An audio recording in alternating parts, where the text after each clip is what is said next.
जब लग गुरु मिले न साचा, तब लग गुरु करो 10 पांचा। क्या गुरु बदल सकते हैं? क्या गुरु बदलने से पाप लगता है? आध्यात्म के इस मैदान में आखिर सही गुरु कौन है? गीता जी में वर्णित तत्वदर्शी संत कौन है? इन सभी प्रश्नों के उत्तर जानने के लिए अवश्य सुनिए जगत गुरु तत्वदर्शी संत रामपाल जी महाराज के मंगल प्रवचन। का ज्ञान था और न ही सतलोक का। गीता जी अध्याय नंबर 18 के श्लोक नंबर 62 में कहा कि अर्जुन तू सर्वभाव से उस परमेश्वर की शरण में जा, उसकी कृपा से ही तू परम शांति को और सनातन परम धाम को प्राप्त होगा। उसी परमेश्वर की कृपा से सनातन परम धाम और परम शांति। जब तक जन्म मृत्यु है जीव को शांति नहीं हो सकती, क्योंकि इस पृथ्वी पर आप किसी भी जीव को देख लो, किसी को भी चैन नहीं है। हम राजा लोगों को ये समझते थे ये बड़े सुखी हैं, इन जैसा दुखी धरती पर इंसान नहीं। ये सत्कर मान लेना। अब इनके बस की बात नहीं, ये राज ना करें क्योंकि इनके भाग में लिख रखा है, इसकी इनकी किस्मत है, पिछले पुण्य है। उन पुण्यों के प्रतिफल में उनको ये समस्या मिली हुई है। देखो, एक छोटे से परिवार का एक मुखिया होता है जिसमें 5-7 सदस्य होते हैं। उनकी व्यवस्था में वो कितना दुखी रहता है। किसी कोई बीमार हो गया, किसी के कपड़े लेने हैं, किसी की फीस भरनी है, फिर विवाह के योग्य हो गए, विवाह ना हुआ तो चिंता होगी, तो फिर आगे मनमाने और समस्या, पुत्र ना हुए उनका तो समस्या। तो कहने का भाव ये है, वो एक ही छोटे से परिवार के पोषण में रात को भी सपने में भी दुखी रहता है। और राजा तो एक बहुत बड़े क्षेत्र का मुखिया बन जाता है, पिता बन जाता है। राजा प्रजा का पिता होता है और उसको कितनी चिंता रहती है, कहीं फ्लड आ गया है तो राजा को धक्कदेसी होगी, कि दुर्घटना होगी तो उसी को समस्या होती है। कहीं कुछ बनाना है, कहीं कोई अशांति फैल गई है, कोई MLA खिसकन की सोच रहा है तो नींद आवा नहीं। तो यहां कहते हैं परमात्मा कि यहां शांति नहीं किसी प्राणी को। राजा लोग, निर्धन तो सोचता है धनवान सुखी, धनवान सोचते हैं कि राजा सुखी। राजा सोचता है कि भाई स्वर्ग में बताओ सुख तो वहां होगा। ये सत्कर मान लेना आप। इन राजा लोगों को सुख नाम की चीज नहीं है, सपने में भी नहीं सुख इनको। और फिर ये सोचते हैं स्वर्ग में सुख है। जिन बकवादों को हम सुख मानते हैं वो सुख नहीं है। परमात्मा कहते हैं झूठे सुख को सुख कहे ये मान रहा मनमोद, ये सकल जबीना काल का कुछ मुख में कुछ गोद। बेटा जाया खुशी हुई बहुत बजाए थाल, ये तो आना जाना लगा हुआ है जो कीड़ी का नाड़।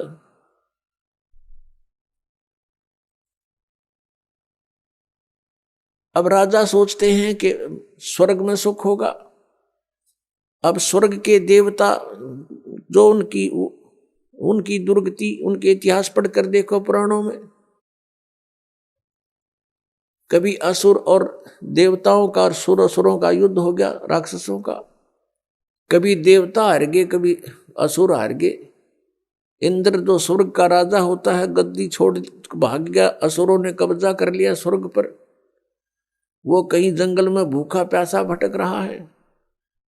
और इंद्र सोचता है कि ब्रह्मा विष्णु महेश सुखी होंगे। ये 3 लोग के एक एक विभागीय मंत्री हैं। अब ये ब्रह्मा विष्णु महेश कितने सुखी हैं।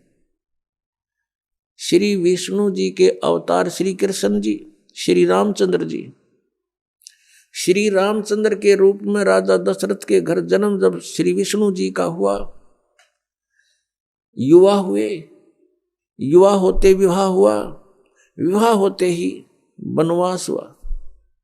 वनवास से सीता का हरण हुआ, यानी उसकी पत्नी का रावण उठा ले गया, और फिर रावण के साथ युद्ध हुआ। पुण्यात्माओं, करोड़ों व्यक्ति मारे गए वहां पर। तब सीता की वापसी हुई। वापसी आने पर बड़ी खुशी बनाई, नगरी में दीप जलाए गए घी के। सीता के वापस, श्री राम के वापस आने पर, सीता लौटा लाने पर, और कुछ दिनों के बाद सीता जी का निष्कासन कर दिया श्री रामचंद्र जी ने स्वयं ही। किस बात पर के एक धोबी ने व्यंग कस दिया, वो अपनी पत्नी को धमका रहा था रात्रि के समय। वो किसी उस आपस में कहा सुनी होने से उस धोबी की पत्नी घर से बाहर चली गई थी कहीं अपने रिश्तेदारी में। फिर वो वापस लेकर आया तो उसको धमका रहा था कि मैं तुझे घर नहीं रखूंगा, तू 3 दिन कहाँ रही, मैं दशरथ के पुत्र जैसा नहीं हूं जो वहां पर 12 वर्ष तक रावण के पास रही, उसको फिर घर ले आया। उधर से श्री रामचंद्र जी राजा थे अयोध्या के।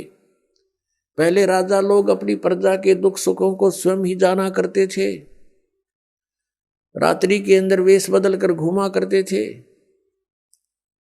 ये बात जब देखा कि किस घर में की आवाज आ रही है, वहां खड़ा होकर सुना, तब उसने सुनने को मिला कि मैं उस राजा दशरथ के पुत्र रामचंद्र जैसा नहीं हूं जो रावण के पास उसकी पत्नी रही और उसको घर में रखे हुए है, तो सुबह निकल जाना यहां से। इस बात को सुनकर ही श्री रामचंद्र जी ने सीता जी को निष्कासित कर दिया, निकाल दिया घर से, कि नगरी के लोग मेरे ऊपर व्यंग कस रहे हैं और मैं ये बात नहीं सुन सकता। पुण्यात्माओं, जब सीता जी को रामचंद्र जी लाने लगे, रावण का वध करके लंका का राज्य विभीषण को देकर,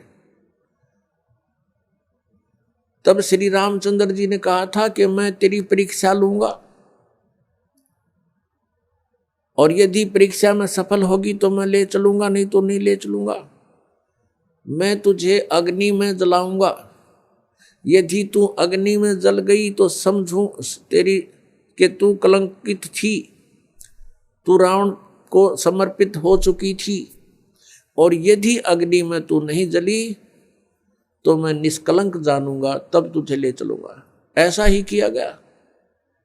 सीता को अग्नि में बैठा दिया और हजारों की संख्या में दर्शक थे। सीता जी नहीं जली और सब ने कहा कि भगवान निष्कलंक है, माई निष्कलंक है, और इतनी कठोर परीक्षा लेकर के वापस अपने घर लाया था। और फिर एक व्यक्ति के कहने से श्री रामचंद्र जी ने उसको निकाल दिया, अपनी पत्नी को। तो कहाँ गई वो उसका अपना जजमेंट? तो ऐसे ये राजा के योग्य भी नहीं थे ये लोग, और हम इनको भगवान मान रहे थे। एक गर्भवती औरत को अपनी को घर से बाहर निकाल देता है, कहीं मरो कहीं जाओ, कोई बात थी? या फिर परीक्षा लेने की क्या जरूरत थी? और क्यों इतनी दुनिया मरवाई, फिर छोड़ देता रहे, रावण के पास ही रहती हो। पुण्यात्माओं, यहाँ का राजा काल भगवान है और ये नहीं चाहता कि यहाँ के प्राणियों को परमात्मा का पता लग जाए,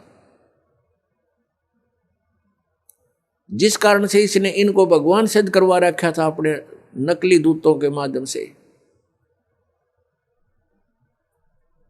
और फिर क्या होता है लास्ट में, श्री रामचंद्र जी ने अश्वमेघ यज्ञ घोड़ा छोड़ दिया कि पूरी पृथ्वी पर शासन प्राप्त करने के लिए, कि इस घोड़े को जो पकड़ेगा वो युद्ध करे मेरे साथ। वो घोड़ा उन्हीं के पुत्रों ने, जो सीता जी ने बाहर जाके जन्म दिया था ऋषि वाल्मीकि की कुटिया में, एक पुत्र गर्भ में था, दूसरा फिर वाल्मीकि जी की मिसअंडरस्टैंडिंग के कारण एक घास से यानी कुसा से, या घास होती है डाब, इससे एक लड़का बनाया था। ये अलग कहानी है, फिर बताएंगे। तो लव और कुश नाम से प्रसिद्ध हुए। लव तो सीता के गर्भ से जन्म हुआ था और कुश को वाल्मीकि जी ने अपनी भक्ति शक्ति से उसको बनाया था। लव और कुश युवा थे, उन्होंने वो श्री रामचंद्र जी का घोड़ा पकड़ लिया। फिर उनका पिता पुत्रों का युद्ध हुआ तो दोनों ने छक्के छुड़ा दिए राम के, और सीता जी फिर भी उनके हाथ नहीं आई और वो पृथ्वी के अंदर समा गई।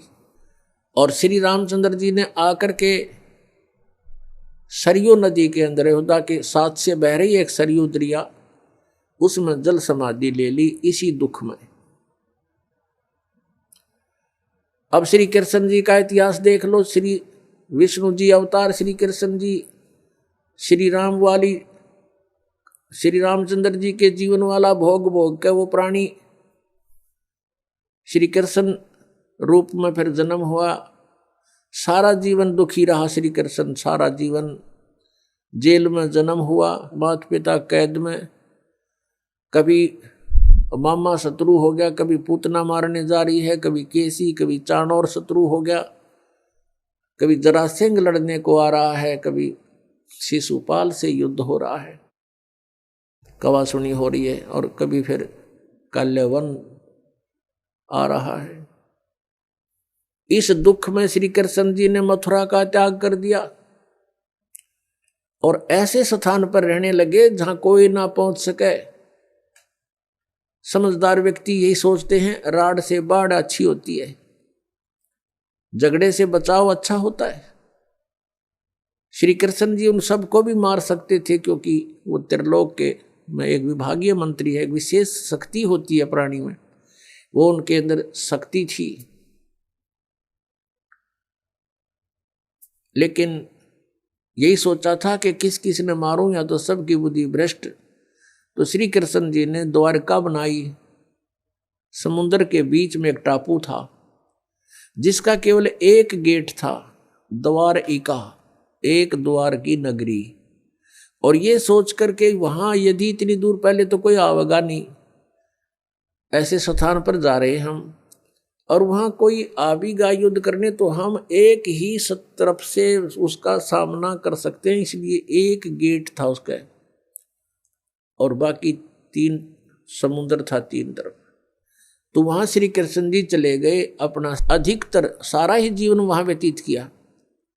यहाँ तो ज़्यादा से ज़्यादा 18 साल के 20 वर्ष के तक यहाँ रहे थे द्वारका में, और बाकी फिर लगभग 200 वर्ष तक जिए थे श्री कृष्ण जी, और बाकी का समय द्वारका में व्यतीत किया था उन्होंने। तो अब ये जो लोग अनजान संत ऋषि, ये गुरु नकली हमें भ्रमित करते हैं कि द्वारका का उस गोवर्धन का की परिक्रमा करनी चाहिए और वृंदावन अवश्य जाना चाहिए, मथुरा में अवश्य जाना चाहिए, वहाँ हमारे भगवान ने लीला की है, उनके चरण कमल टिके हैं, वहाँ घूमा करते थे, स्नान किया करते थे। अरे श्री कृष्ण जी यहाँ तक 20 वर्ष रहे थे मथुरा में, बाकी 180 साल तो वहाँ रहे हैं द्वारका में, और वहाँ का नामो निशान मिट गया उस द्वारका को। इसलिए वहाँ खत्म की द्वारका, समुद्र में डूब गई श्री कृष्ण जी की मृत्यु के बाद, और यादों का विनाश हो गया था, आपस में लड़के मर गए थे, और जो बाकी शेष औरतें बची थी उनको अर्जुन ले आया था, सब खाली हो गई थी द्वारका। उसके बाद वो समुद्र ने डबो दी थी, अंदर चली गई। कारण यही था कि भगवान ने सोचा कि यहाँ आएंगे फिर ये धक्के खान द्वारका में इतनी दूर, इसलिए उसका नामो निशान मिटवा दिया था। अगर आज द्वारका होती तो ये नकली कहते द्वारका में भगवान रहे थे, वहाँ जाया करो, वहाँ बहुत पुण्य होता है। उस द्वारका में तो सत्यानाश होया था, सारे यादव कटका मर गए थे वहाँ पर। आज भी जाते हैं वहाँ बहुत से श्रद्धालु। तो कहने का भाव यह है कि जब तक आत्मज्ञान बिना नर भटके, इस तत्व ज्ञान बिना नर भटके, कदे मथुरा कदे काशी। फिर श्री कृष्ण जी का फिर कैसे अंत हुआ? श्री कृष्ण जी के सामने पूरा यादव कुल आपस में लड़का मर गया, पोते पड़पोते रिश्तेदार सब आपस में कटका मर गए। और वो सारा सांग देख कर, वो सारा अनर्थ देख कर जब श्री कृष्ण जी की मृत्यु हुई